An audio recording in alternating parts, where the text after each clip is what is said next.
again, and now I'm going to turn it over to Sue, who's going to talk about our employment prep center. And so, as you can see, we do a lot for our students, and one of which is um, helping them, I think, find work. So I'm going to turn it over to Sue, and floor is all yours.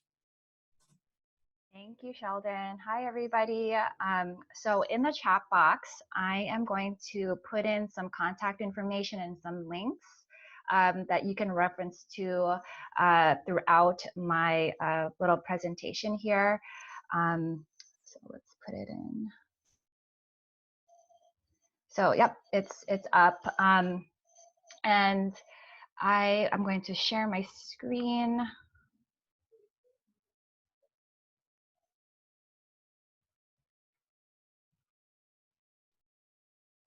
All right. All right. Hi, everybody. My name is Sue Lazo, and I'm with the Employment Prep Center. The Employment Prep Center is essentially, this is a slide that summarizes who we are and how we help students. So essentially, we provide career development, education, and employment resources, and we collaborate with faculty, staff on campus, as well as recruiters and employers in our community to help students with their career and educational goals. We help students in 4 particular areas in career education and employment resources. So I'm going to actually go into each of these in my presentation. So self-assessment, career exploration, professional communication, and job search. But before I do that, I do want to properly introduce myself and kind of share my story. I want to do that in particular because I know sometimes when we counsel or advise students, you know, we say things like, oh, you should go talk to so-and-so because they went to this school or that school, or they majored in that program, or they have a career here, or they work there. And so I'm hoping that by sharing my story, you would remember me as a referral to your students as you're making decisions about, you know, what school to go and even some of their career aspirations. So the Employment Prep Center is an office of one, and that's me. I'm a one-woman show. I am the interim coordinator. I am the marketing person. I am the admin assistant. I'm the events coordinator. I have to do it all. I have no student support, but it's awesome because it really does give me flexibility to kind of provide resources and programs on campus in the way that I like to do it. So it's fun, it's challenging, and I really love my job. So, you know, the big thing that you guys need to know about me is I'm a career changer. So after I graduated from Mano with a bachelor's degree, I did go to Washington, D.C. And there I started my career as a auditor in the defense consulting industry. So I worked for accounting firms, and the last firm I worked for was Deloitte. So after, which is a big, one of the big 4 accounting firms. So while at my time at Deloitte, I realized I did not want to do accounting and auditing anymore. And I realized I had a passion for helping my staff that I worked with, like my team members, on their professional and career development. I was a volunteer mentor for a nonprofit that served underserved Asian American students. And, you know, through that, I realized I wanted to work in career services and higher education. And so I decided to switch careers. And I realized I had to get my master's in I had to get a master's in order to work in higher education career services on the mainland. So I actually quit my job and went back to school full time, and I got my master's at Old Dominion University, which is in Virginia. And while I was in Virginia in the Washington, D.C. area, I worked for institutions such as American University and Georgetown University and the Catholic University of America before I decided to come back home in 2018. And I landed a job at Kapi olani, and so I've been there since then. So with that said, let me go into what our office does. So for many of our students, they do, you know, where they, you know, identify their career interests, is essentially either through the MIDA Canberra Center or the CET program counselors that you might have already listened to this week. And so I don't really essentially promote this just because students start in other programs where they get this kind of service. But but the thing is, this is actually my training and my background. And what happens is when students come to see me in the other areas that I'm going to talk about in a few moments, is they realize like, oh, I applied to this job and I don't like it and I don't know why, or I am pursuing this career, but I don't think it's the right thing for me and I don't know why. And so that's when we have conversations that lead us back to this, right? Identifying their personality, their values and skills in order to help them redefine what career means to them and what kind of jobs and career paths that they want to actually pursue. So, uh, so yeah, that's just the one of the. So then we go into this particular area. So the next thing that I also help students with is identifying research and data and programs and experiential opportunities that help students connect to careers and jobs that they ultimately want to pursue.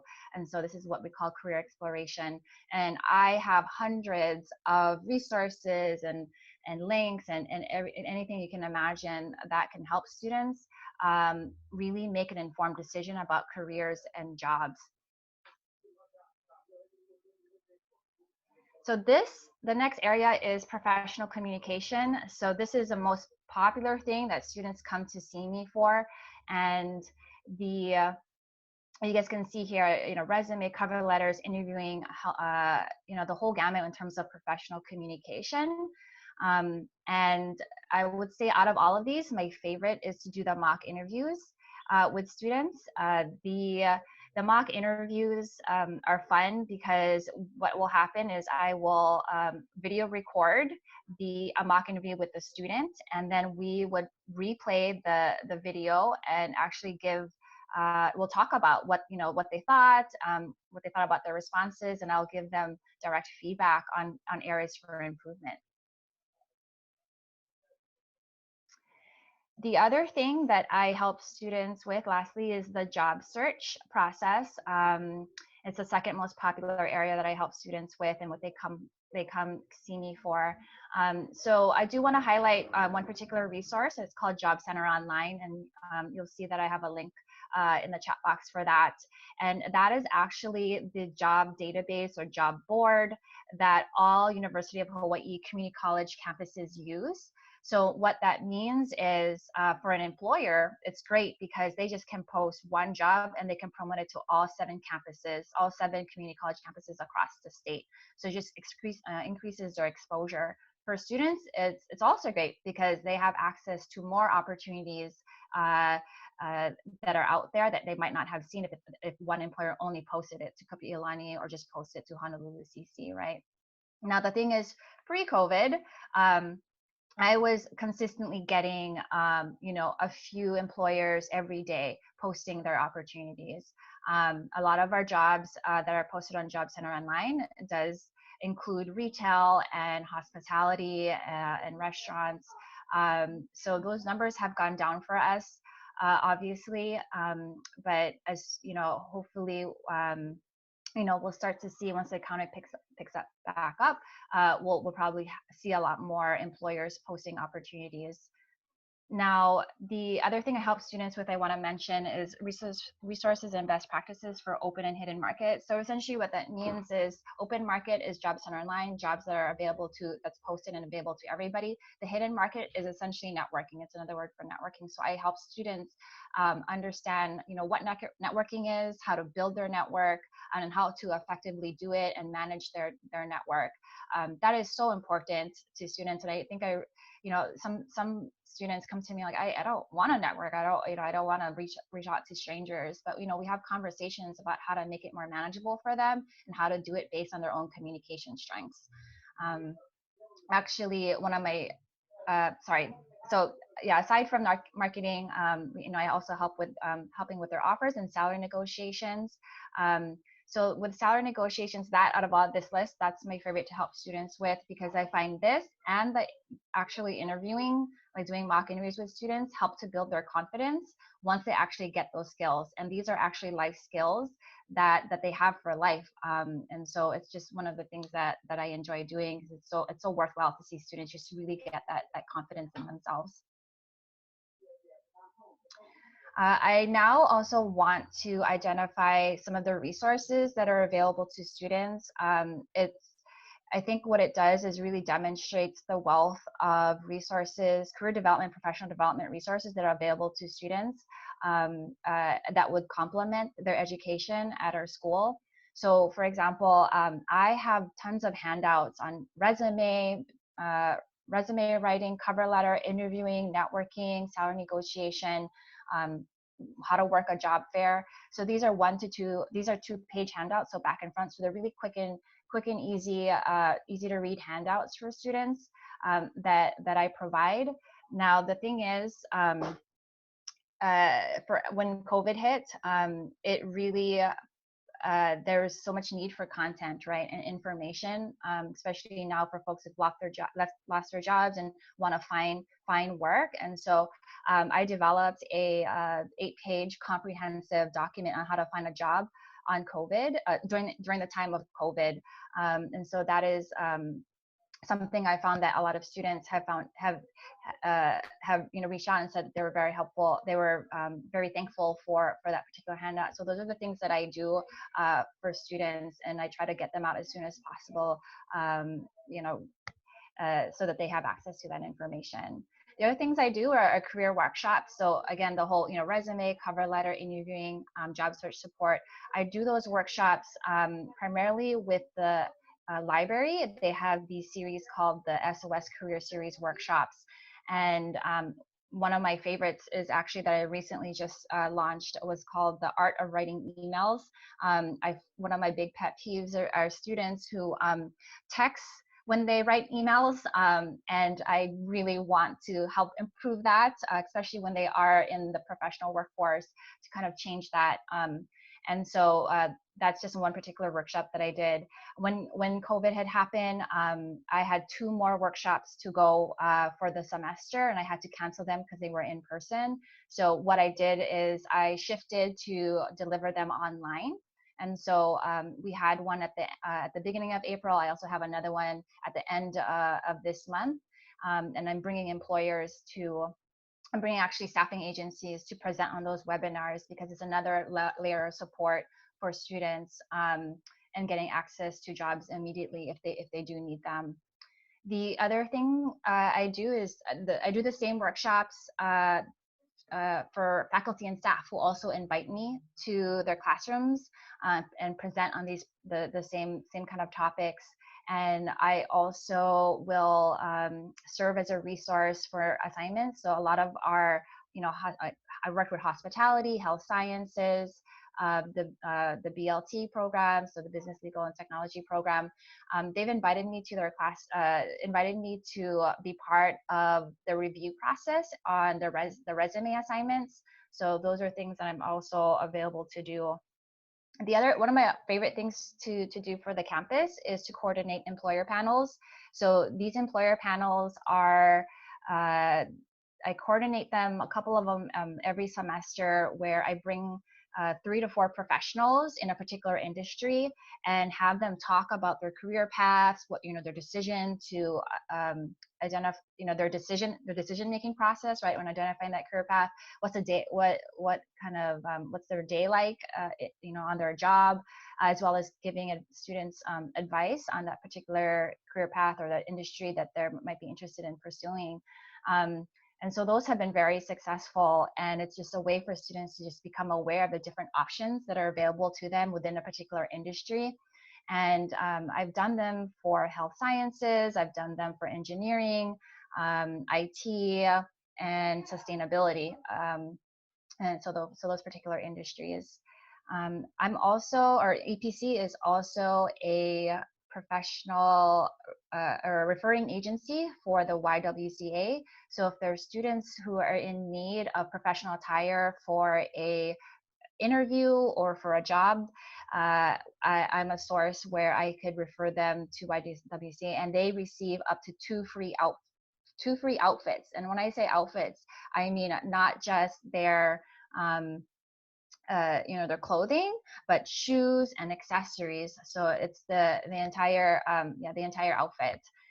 One of my favorite things to do is also these wardrobe sessions. So I partner every semester with Banana Republic to offer free wardrobe sessions to students, faculty, and staff, so our entire campus. And they're invited to go to Banana Republic in Ala Moana and get advice on professional attire and how to dress professionally.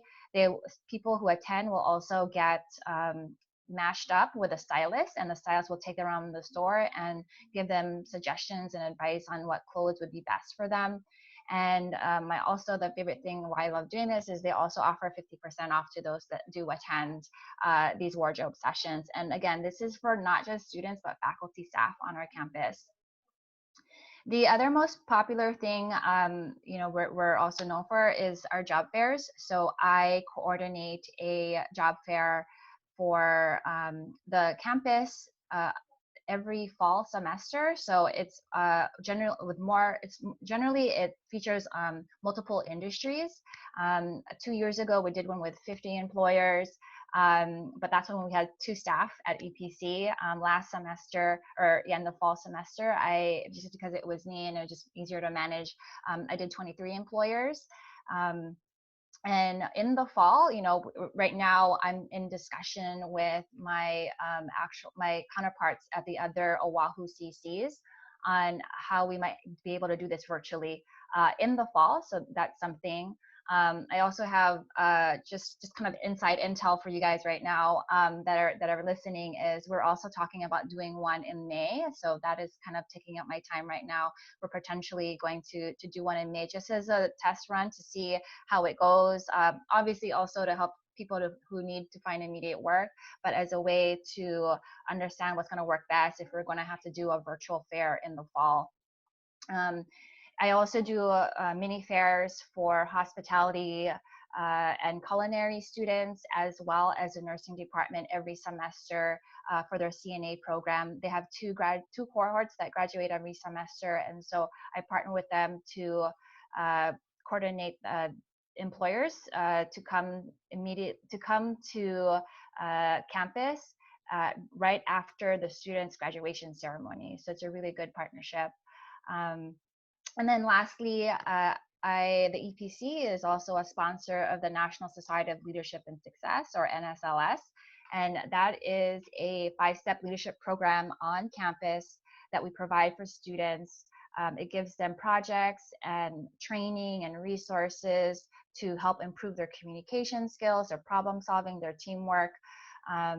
And all in an effort to give our students, especially our liberal arts students who might not get those kind of resources in their programs. And we also kind of target a specific GPA, students with a specific GPA, because there is another honor society on campus, but that one is for 3.5 GPA, students with 3.5 and above. And so we felt that, students who don't not quite meet that high GPA also deserve those kind of opportunities. And so that's why we have the National Society of Leadership Success on our campus.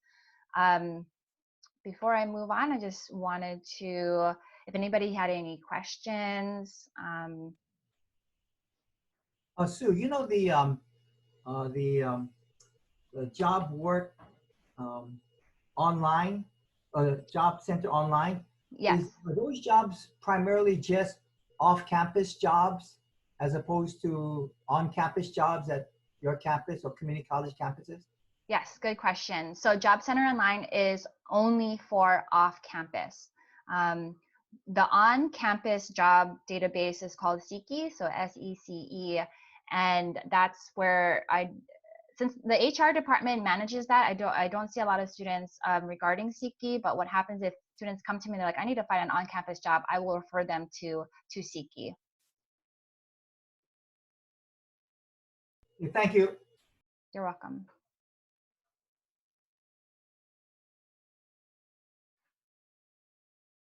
Okay. So that's my information. I think all of that is also in the chat box. If you guys need to get a hold of me, I'm happy to chat with you guys about you know, Employment Prep Center. I think the last time I worked with Sheldon and Alfie, I did a mock interview with them at Kaimuki, and I got to talking to some of um, the teachers there, and they had some clubs and organizations on campus where they thought they could use me and bring me in to do some workshops. So I'm also happy to offer that. If you guys feel that you need some resume support, interviewing support, I'm really happy to do that. So please feel free to reach out. I'll invite you to Sacred Arts Academy in the fall. Okay, awesome. Please reach out. And then lastly, just you guys saw some of the art. So I wanted to show you guys what I actually do in my workshops for students. I feature art in the slide presentations, just to expose students to art and in the community. I think it's just a fun way to get their attention, but also feature, the great artists that we have in our community. And all of this is from Powwow, which is in Kaka'ako. So yeah, that's all I had. I want to thank you guys, Sheldon and Alfie. Thanks so much for this opportunity, and for the folks that are here and watching, just thank you. You guys are here wanting to be an informed resource, right, for your students when they're making decisions. So I really appreciate that. Yeah, thank you so much, Sue. And there's, participants live. There are also counselors who expressed that they wanted to come, but I think with COVID and online, correct me if I'm wrong, counselors, like I think we're probably more busy now because of just being accessible online. And so they're doing multiple meetings simultaneously sometimes because they have to toggle between different sessions. And so I'm glad we're able to record this because they've been sharing it with their colleagues and everyone. And so super valuable what you've been sharing. And I'm certain that there are going to be folks out there who may take you up on their offers, such as Randy, to have you visit their campus. Yeah, thank you. Thank you so much, Sue. So that's kind of it for the 4 days. For some of you that muscle through the 4 days, thank you so much. All the resources will be on the Google sites. And as you know, I email you guys regularly, and so you can always contact me. I'll be around through the summer as well. And so whatever it takes to help your seniors make that decision, moving to that next step, please let me know.